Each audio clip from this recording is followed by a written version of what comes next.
All right, today I'm not even waiting on that game to finish. It finished somewhere back in the first quarter anyway. Even though it's the last few minutes of the game, it's not worth watching. I've seen enough of this. I don't know what you want to call this, but I've seen enough of it already to know, wow. Those guys, the Dallas Cowboys today played like they had vacation on their mind. Like they know they have the bye week coming up and they've already taken the bye week off because they have 2 weeks off. Because that shit was an off day. That certainly wasn't anything. I'm reminded here though, a lot of what Coach told me, and I told you guys about this, the focus and how hard it is to have guys focus going into the bye week. How tough it is. And it looked like that's what Cowboys, they've already planned their off season. The off season is planned, or at least their off week was planned. I hope that Freudian slip that I just had is not an indication of the kind of year that this team is going to have when I just said they already have their off season plan. Because the way they played today, it does seem like they already have their off season plan and they know it won't be in playoffs. Because what I saw today, I see it's going to be very difficult for this team to try to line up and win 9 games. You could be looking at right now, from what you see, is Team 3-3 right now, or one of those 8-9, 9-8 seeds. If we get a few breaks, maybe you could find a 10 somewhere in there, but man, that's going to be what I just saw, that's going to be a tough task.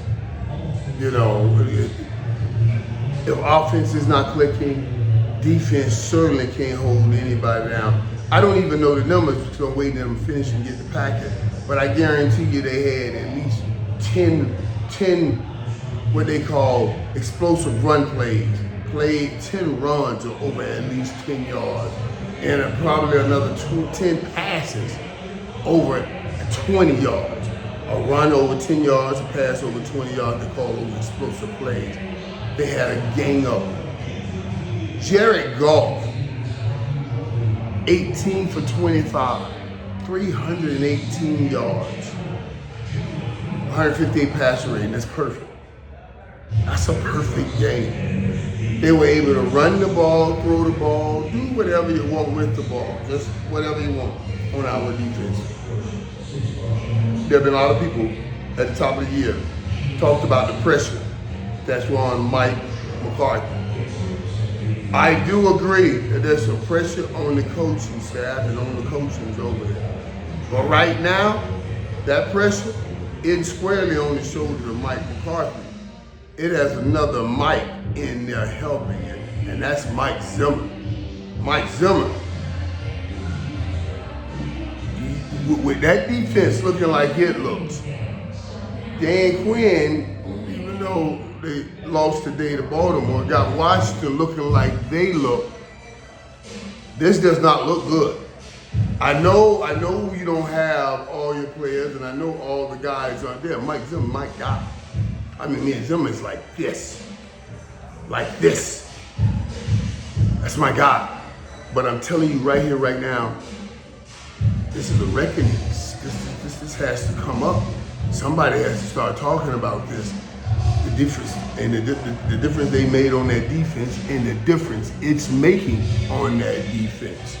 They got to figure something out, and they got to figure something out real fast. Or we're going to be sitting here saying, what? We just had an 8-9 season, or possibly a 9-8 season, and you missed the playoffs. I don't know, man. Dak doesn't look like that. Dak's certainly missing some throws. I felt the glimpse of happiness one time because I saw him at TD talking on the sideline. I said, that could be a spark, but it was nothing but a fizzle. Just a little bit of fizzle right down. There was no comeback in this group.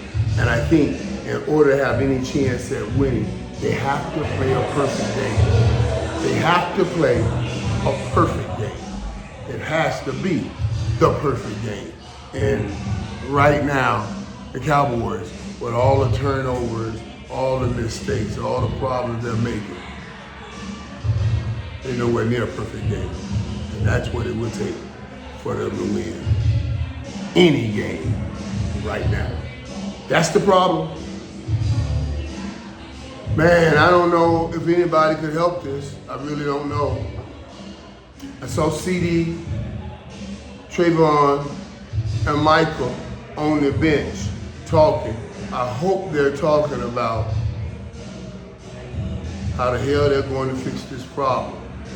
I hope that we're not talking about what the hell they're going to be hanging out and doing next weekend on their off week, because that's exactly what they play like. I know you hear all them dings. I'm sure everybody texting and tweeting in right now trying to say, Negro, y'all got drove.